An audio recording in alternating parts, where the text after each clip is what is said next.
The 2022 season is about 2/3 of the way through the season. And for some teams and some fan bases, that's going to get them to talk a lot about the playoffs. However, there are some fan bases who may not be near the playoffs, and that means there's one thing to talk about. That's the offseason. Right here on Bleacher Brawls, I'm going to be doing the way too early offseason predictions. This one could be a little bit of a roller coaster ride. But we're gonna cover it right here. I'm gonna give some of my predictions for this offseason, my way too early predictions for the offseason that have no facts behind them. But yeah, we're gonna do it right here on Bleacher Brawls. My name is Derrik, and let's get straight into it. First things first, we're gonna cover some of the big guys in free agency, some of the big names. Obviously, the shortstops.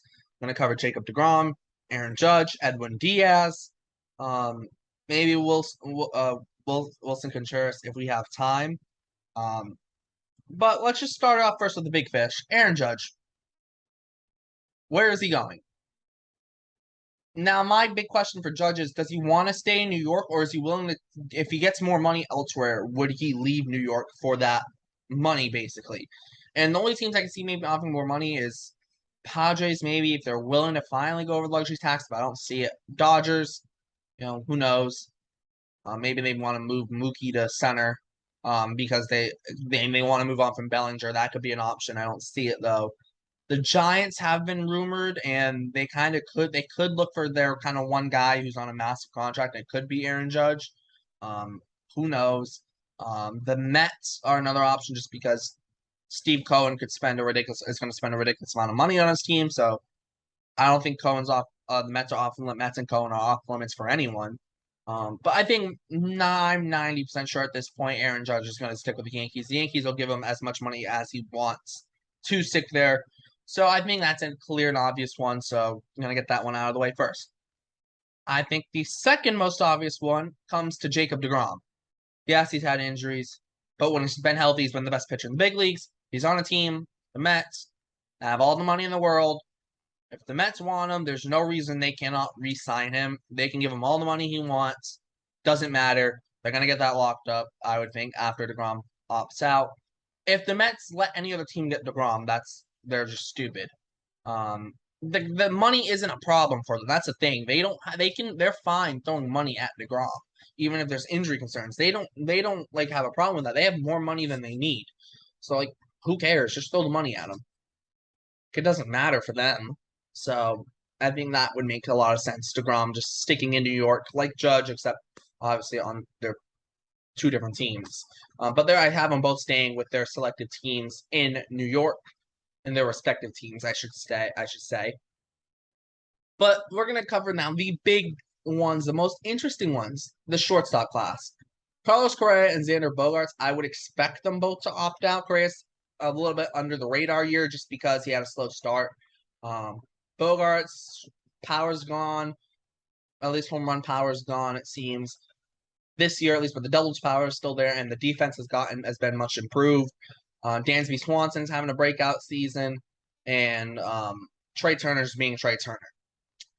So I'm gonna start with Xander Borgaerts.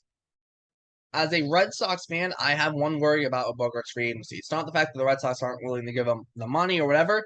My worry is that once there's going to be some team that comes in and just gives him a boatload of money, that doesn't make sense to match for the Red Sox.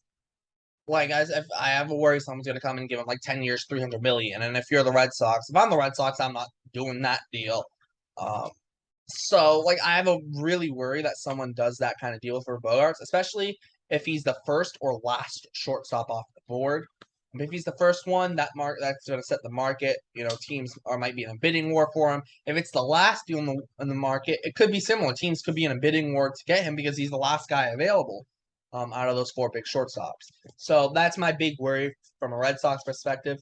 I'll get to where I think he can go after for a second because I do want to cover the other guys and say where I'm going to think they go before I get to Borgaerts because I'm a little up in the air on it.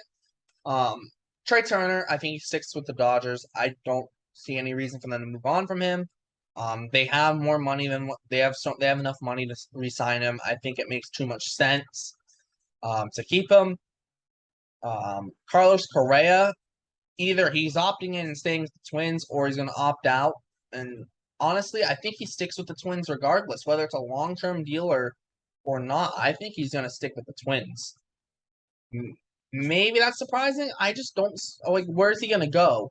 You know, he kind of missed out on all the openings last year, and now this year it's like, okay, you look at the American League East, maybe the Orioles are like the only option if they're willing to spend money, and there is a tie to the GM in Baltimore for Correa, but like AL Central, like you got Minnesota, who he's already with.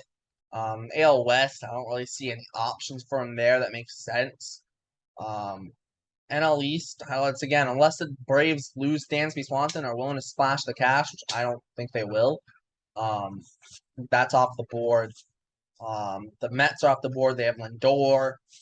No, like even the Phillies are, I would say, are off the board. They're not spending. If they spend more money, Dave Dombrowski's an idiot. Which I mean, we already know he is, but like, let's be honest. If he spends even more money this offseason, he's stupid. Especially if it's not on pitching. Ash, I shouldn't know. If it's on pitching, I guess okay. But if it's not on pitching, he's an absolute idiot. The NL Central, I don't really see any teams there going after him. Then the NL West, like the Dodgers, if they lose Turner, maybe. You know, maybe the Padres don't make sense. No, they have Tatis. I forget he's injured right now. I was thinking about their current active roster, but no, they have Tatis. He's just injured. The Giants, like I said, similar to an Aaron Judge situation. If they want to make someone their one big free agent signing for like the next decade, maybe, unlikely. I think he either sticks with the Twins. I think most likely stick with the Twins. Next, most likely, I think would be Baltimore for him. Now Trey Turner sticks with the Dodgers. If Correa goes to the Orioles or stays with the Twins, that means the guy I think who has the most spots to choose from is Dansby Swanson because I think he's not going to cost as much as the other three. Because this is his breakout year. I feel like when you have a breakout year going to free agency, you hamper your value a little bit. I know everyone can point to Marcus Semien last year, but like Semien finished third in MVP voting in 2019 in the American League. It's not like he just randomly popped onto the team in Toronto. He just got more national notice, national notice in Toronto. More national, like I'm talking stateside, but you know, he got more noticed in front from playing with Toronto than he did with Oakland. Because he was good, really good in 2019.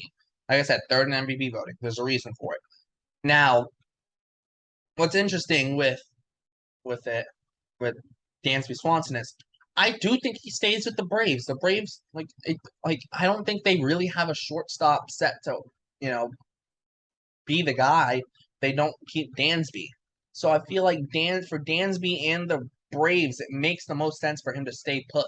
I know this might not be an exciting free agency. The only teams that really can make sense, like the Twins, if they lose Correa, I think Cleveland's off the board with Jimenez and Rosario up the middle. That's off the board. Chicago's got Tim Anderson. They're off the board. Unless it's a team that isn't looking to contend necessarily, and he goes to like not the Tigers. They have Javi Baez. But Baez has been abysmal this year. I don't know. Maybe he goes to like the Pirates or I don't know. Like I said, Baltimore could be an option. I almost said the Angels that they're never an option. The Rangers aren't an option. Maybe like another NL, maybe like an NL Central team, maybe like the Reds, maybe, and they try and get a middle infield locked up in Jonathan India and Dansby Swanson. You know, that could be interesting. I just don't see it. The Reds have Moustakas contract still on the books. I don't see them spending money right now. Maybe like the Pirates are willing to go out, but like I said, it's unlikely. Most likely he just sticks with the Braves. And then that brings up Xander Bogaerts. And this one's interesting because I have a very awkward feeling that Bogaerts is going to go to a team who's going to overpay for him. And I have a feeling that that team is going to be a National League team. And I don't know who it might be. Because I think National League team, you know, Padres, if they want to have Tatis play the outfield, I don't see that happening. The Cardinals are an option, but they have Gorman and Edman up the middle, so unless they want to change that up or have Gorman just DH and Edman at second, maybe Bogaerts is an option there, but they also like defense, and he's not great defensively. This year is just really his first year being average defensively for Bogaerts. You know, there's not a whole bunch of like the Giants if they had Brandon Crawford and Borgaerts, maybe they split time at short and DH, or maybe there's that option. There's always the option of a team like the Diamondbacks. I'm wearing a Diamondbacks hat right now. I mean, Ketel Marte, Josh Rojas, and Xander Bogaerts, along with like Dalton Varsho and Christian Walker, and like you can get a kind of fun team in Arizona if they go out and sign a free agent. I just don't. I mean, actually, I do have a landing spot for him in National League, the Phillies, which, like I said, Dombrowski's an absolute idiot if he does it. But like, would it shock me if he did it? No, it's Dave Dombrowski. If the Phillies signed Xander Bogaerts, it would not shock me one bit. That's Dave Dombrowski for you. I feel bad for you Phillies fans that you're stuck with them, but good luck. You're gonna need to pray a lot. You're gonna pray that he gets fired. That would actually be my landing spot for Bogaerts. Moving on to Edwin Diaz. This one's very interesting because if the Mets want to keep him, they can definitely throw the money at him, and I think he does like New York. However, I've been looking at teams and I go, what's a contending team that needs a closer? That's not the Mets if they lose Edwin Diaz. I have a couple things coming. The Yankees, but like I don't see it. One that pops in my mind. Maybe it's a little bit of bias, but Red Sox. Hello. You don't see Halkin Whitlock as relievers, or at least you want to maybe take a look at them as starters. Need a closer. John Schreiber looks like a really good setup man, but I don't think closer is really the job for him.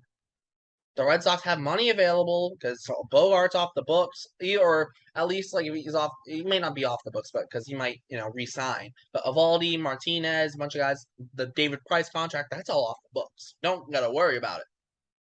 Red Sox have money available to spend, and they can go get Edwin Diaz and be under the luxury tax. Maybe it's a pipe dream for me as a Red Sox fan, but any team that has money that still wants to contend, you have to put them in the conversation for a closer. I think that makes too much sense. Like the Yankees, the Mets, the Red Sox, Blue Jays, I don't see. I don't see the Orioles or Rays in the AL East. In the AL Central, White Sox, don't see it. They have Hendricks. Twins, they got Jorge Lopez. I think he's going to be their closer. Cleveland has Class A. Doesn't really make sense.